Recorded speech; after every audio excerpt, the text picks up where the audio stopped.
মানে তুমি সাধু পুরুষ আসতেছো? আমি এতক্ষণ এই লাঠিটা নিয়ে অপেক্ষা করতেছি কখন তুমি আসবো। কেন? তোমার চুলগুলির ছাতাটা নিয়ে আগে দেওয়া হলো এতক্ষণে? হ্যাঁ বললো একটু যেতে পারছে না। ওকে তোমার তোমার কে? আমার কেউ নেই। কেউ মানে একটা অচেনা মহিলা। ও দাদা আমার ছাতাটা একটু ধরুন না, আমি রোদ্দুরে কালো হয়ে যাচ্ছি। আর লাফাতে লাফাতে লাফাতে লাফাতে গিয়ে ওনার ছাতা তুলে পড়া শুনে তুমি কি ওনার চামচা? চামচার কি আছে? বলেছে একটু হেল্প করো। হেল্প মানে আমি তো কত বাজারে যাই, ঘাটে যাই, ছাতা নিয়ে যাই, আমি নিজের ছাতা নিচে এরকম করে মাথায় দিই। ওই একদিনও তো দেখি না। কি গো আসো আমরা দুজনে এক ছাতাতে যাই, কোনোদিনও তো এইসব দেখি না।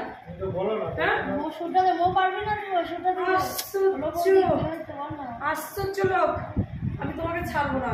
খুব খারাপ লোক। মেয়ে মানুষ দেখলে চুপ চুপ চুপ চুপ করে না শরীরের মধ্যে।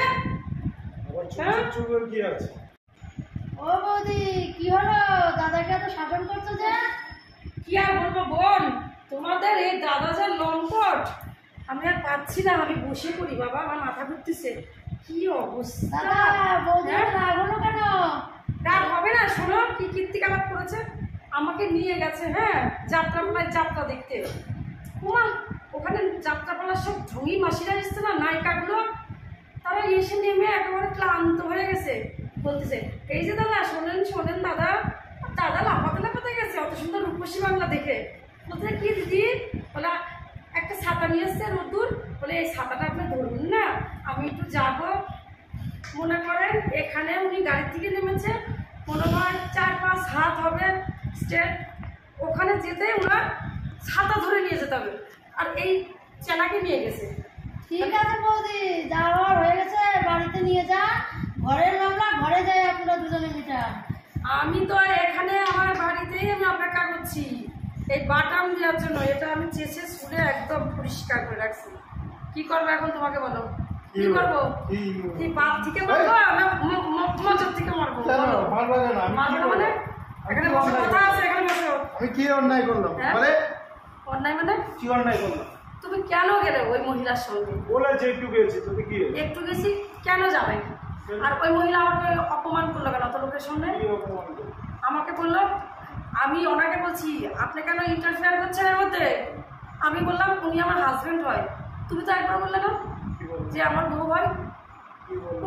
ওই মহিলা বলে ও দাদা ইনি আপনার হাজবেন্ড, একটা গায়া ভূতকে বিয়ে করেছেন, আপনার সঙ্গে ওনার মানায়, দেখাতে যাচ্ছে একটা চাকরানির মতন।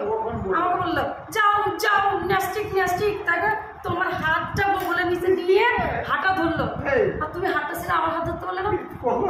আমাকে এত অপমান করলে লোকের সামনে। আমি এসব কিচ্ছু জানি না। আমাকে এখনই বাবার বাড়ি দিয়ে আসো, আমি থাকবো না তোমার সঙ্গে। এখনই ডিভোর্স পেপার নিয়ে আসো। তুমি জানো আমার মাথা কেমন গরম। তুমি কেন একটা অচেনা মহিলার হাত ধরলে? এই হাত আমি কেটে দেবো। বটিটা কেটে এসবরা বটি নিয়ে আয়, এখান থেকে কেটে দেবো। এই হাত ছুঁয়েছে ওই মহিলা, একদম এই হাত আমার ঘরে আসবে না। যাও তুমি যাও, আগে নিজেকে গঙ্গা জলে স্নান করে শুদ্ধ করে আসো। যাও গঙ্গায় যাই। সহ্য লোক আমাকে ওই মহিলা অপমান করলো।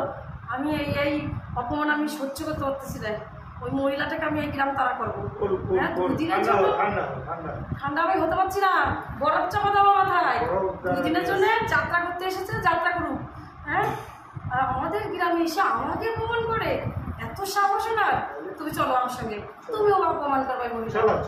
চলো আমি পাচ্ছি না, চলো চলো কেটে দেবো না, চলো চলো।